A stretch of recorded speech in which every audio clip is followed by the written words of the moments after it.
Hello everyone.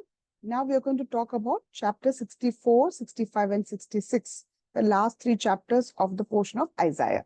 All right. Isaiah chapter 64 is a chapter that focuses on a heartfelt plea for God's intervention, reflecting on the people's sinfulness and their hope for redemption. It combines a deep sense of despair with an earnest request for God's presence and restoration, right? What has happened? The people feel that they need God's presence. The chapter starts with a passionate cry for God to come down and act on a behalf of his people. The prophet expresses a deep longing for God to make his presence known and to shake the earth with his power. This plea or request is driven by people's sense of urgency and their desire for God to intervene in their situation. The imagery of mountains quaking and the fire is used in this particular chapter to symbolize a powerful and transformative action by God. Now, acknowledgement of sin is also done in this chapter. The people acknowledge that they have sinned and they have failed to live up to God's expectations. They admit that their sins have created a barrier between them and God.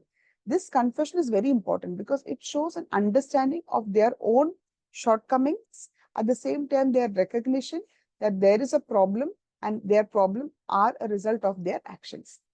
They feel like they have become unclean and are in need of God's forgiveness and restoration.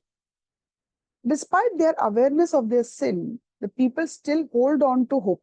They know they have sinned, but still they're hoping that God will restore them. They describe themselves as clay in the hands of a potter, indicating their willingness to be reshaped and made new by God.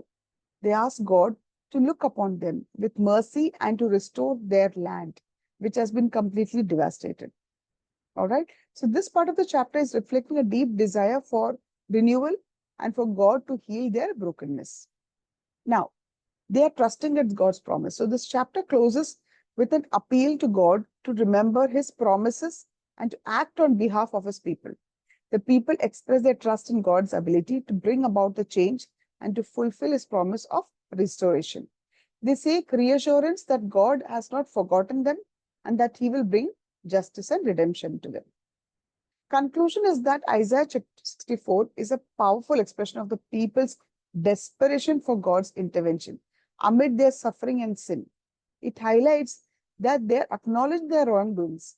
They know that they have done sin, but they're still requesting for divine action by God and their hope for restoration. All right. So now we move on to chapter 65.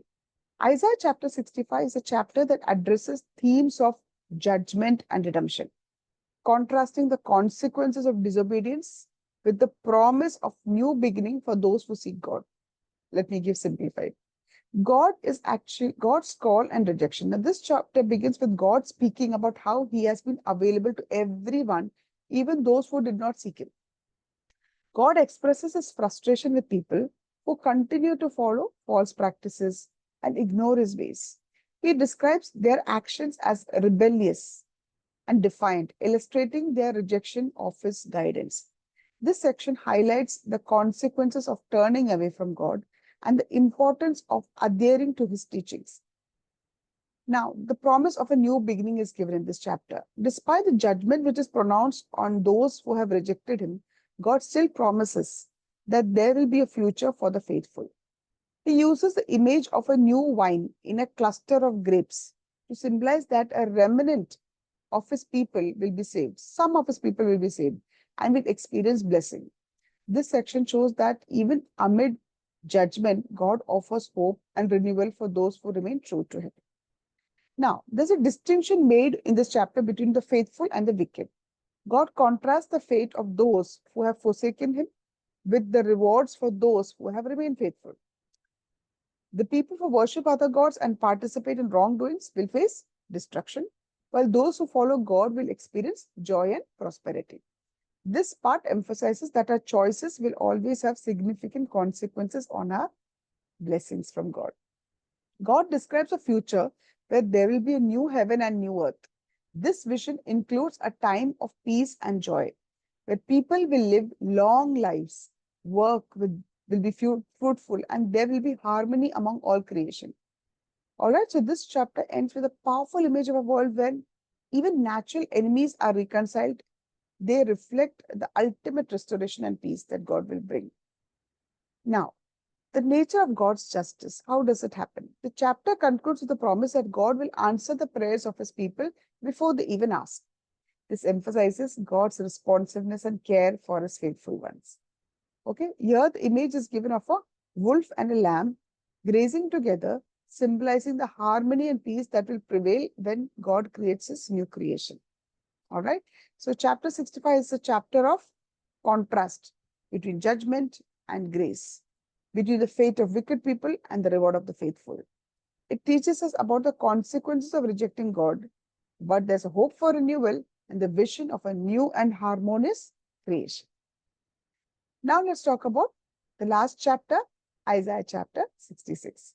It's a final chapter of this book and it presents a powerful conclusion with the themes of judgment, redemption, and the future glory of God's people.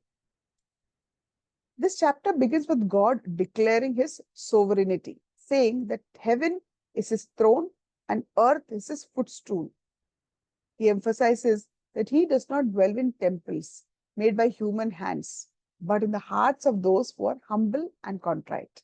God is looking for people who live righteously and who are sincere in their worship and respect for him. God condemns those who perform rituals and sacrifices but do not live according to his commands.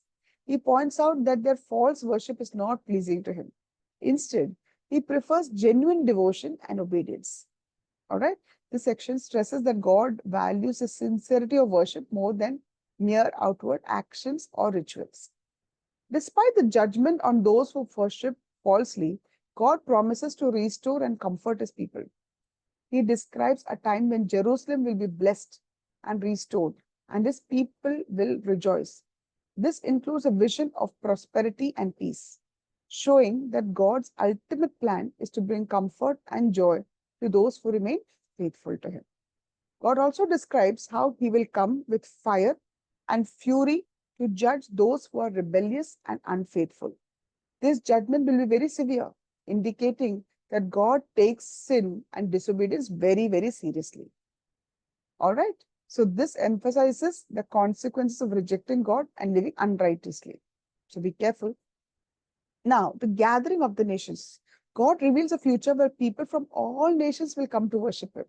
This includes a vision of a diverse and inclusive worship community where even those who were once considered outsiders will be part of God's kingdom. Isn't it interesting? It highlights God's plan to gather people from all over the world into his fold, not just the Israelites. The final vision of glory. This chapter includes with a vision of a new heaven and a new earth where the faithful will experience everlasting joy and peace. God promises that the faithful will be blessed and that the final destiny of the wicked will be one of ruin. This vision underscores the ultimate triumph of God's righteousness and the eternal joy awaiting those who remain true to him. Thus, Isaiah chapter 66 just concludes with a powerful message about God's expectations. And what is that? The consequences of the false worship is bad. The promise of future restoration and glory is high. It teaches us about the importance of genuine worship, the seriousness of living according to God's command, and the inclusive nature of God's final plan towards entire humanity and world. So, wasn't it very interesting to learn about Isaiah chapters? With this, we conclude the entire portion of Isaiah. Do read the chapters from the Bible and practice the MCQ questions, which I've given the link below, so that you gain some confidence before the Kerygma. All the best.